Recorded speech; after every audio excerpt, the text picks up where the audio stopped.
Bonjour, madame. Bonjour. Content de vous saluer. Bon matin à plaisir. vous.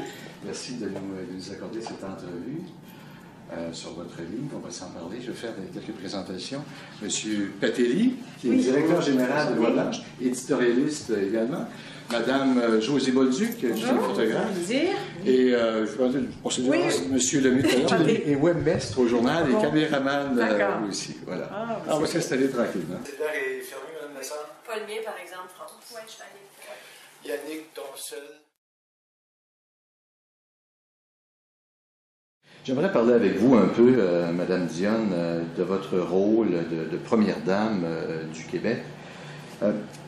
Quel est le défi principal qu'on rencontre lorsqu'on est première dame du Québec? Comment fait-on bien en guillemets, ce travail de première dame du Québec? Bien, écoutez, l'implication et tout, l'engagement, ça, je pense que c'est un choix personnel. Chaque première dame, on évolue dans ce rôle-là et elle le fait à sa façon. Je pense que ce qui compte, c'est d'être bien dans ce qu'on fait.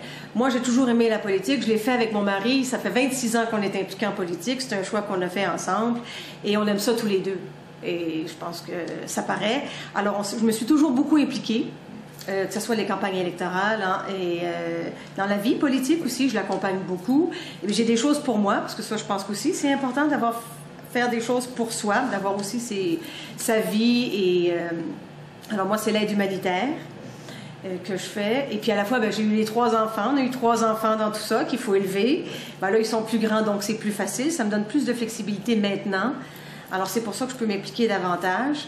Et il n'y a pas de rôle défini comme tel. Là. Très bien. Il n'y en a pas. Mais, bon, vous êtes appelé régulièrement, par exemple, à plonger là, dans ces bains de foule, les acclamations, les caméramens, etc. Vous connaissez ça très bien. Est-ce que cette fournaise médiatique-là, est-ce que c'est préoccupant pour vous ou est-ce que ça l'était auparavant? Comment vous abordez ça?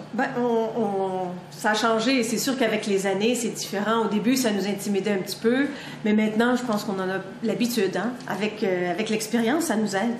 Ça, c'est sûr. M. Charest, d'ailleurs, en a témoigné publiquement. Il y a entre vous et M. Charest, je dirais, une solidarité, une complicité qui est très forte, et il l'a dit publiquement au micro. D'où ça vient que ce soit si fort comme ça?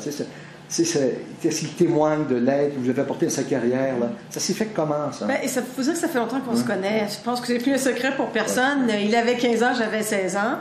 Et moi, ça a été le premier amour de ma vie, puis je l'ai épousé, puis voilà. Alors, je pense qu'avec les années, parce qu'entre 15 ans et 20 ans, on change beaucoup. Entre 20 ans et 40 ans aussi, on change beaucoup.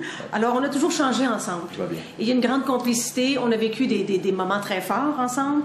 Et je pense que c'est ça qui nous a solidifiés aussi. C'est tout ce qu'on a vécu ensemble qui a fait que la relation est très solide.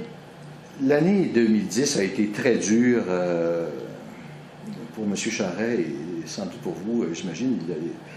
Comment avez-vous vécu cette année-là où on a vu M. Charest qui était attaqué personnellement, qui traitait de menteur, de parrain? Comment vous avez vécu ça, vous, là, madame?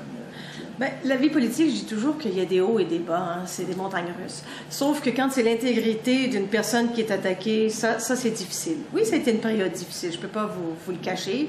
Sauf qu'on a une certaine expérience qui nous aide à passer à travers. On a la famille, on est très bien, nos enfants sont toujours là près de nous et on l'encourage beaucoup, on l'a toujours beaucoup soutenu dans ça. C'est un homme qui est fort à travers la tempête, fort dans tous les moments.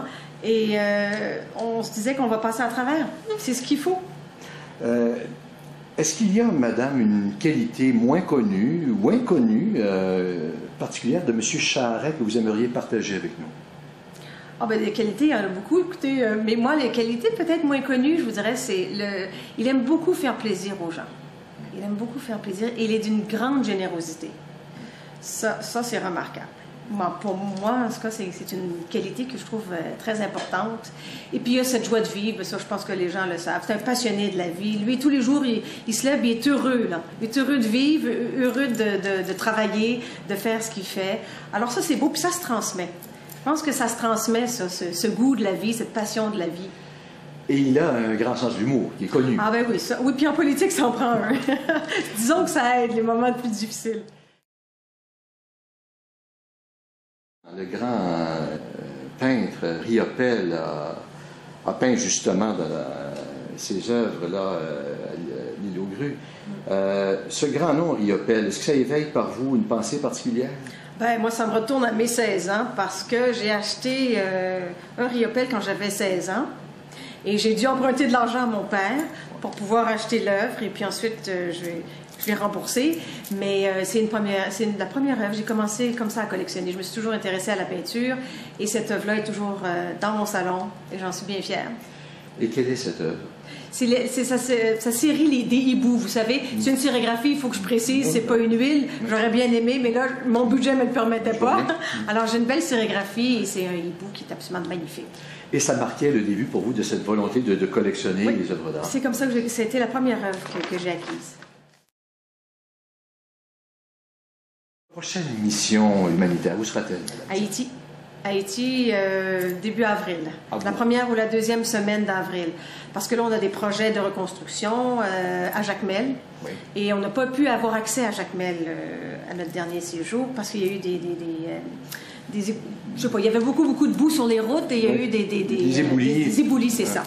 Il y a eu des éboulis, donc on n'avait pas accès. Mais là, cette fois-ci, là, il paraît qu'on va pouvoir aller voir les projets de reconstruction, des maisons sur pilotis qui seront construites là, pour relocaliser tous ces gens-là. C'est un peuple qui malgré tous ces désastres qui lui tombent dessus, ce peuple haïtien, vous avez confiance qu'il fera son chemin vers une zone d'espoir, je ne sais pas comment dire. Vous avez confiance? Ah ben, il faut garder confiance, il faut garder espoir. C'est un peuple extraordinaire qui a besoin de nous et je pense qu'il y a un beau partenariat entre eux et nous, on sera là pour les accompagner. Vous savez, le plan d'intervention de la Croix-Rouge canadienne est de 10 ans. Alors, on est encore là pour longtemps. C'est un grand défi, un très, très grand défi. Je pense qu'il faut être réaliste. Ça ne sera pas du jour au lendemain, mais tous les jours, il y a des petits gestes concrets qui sont posés pour aider le peuple haïtien.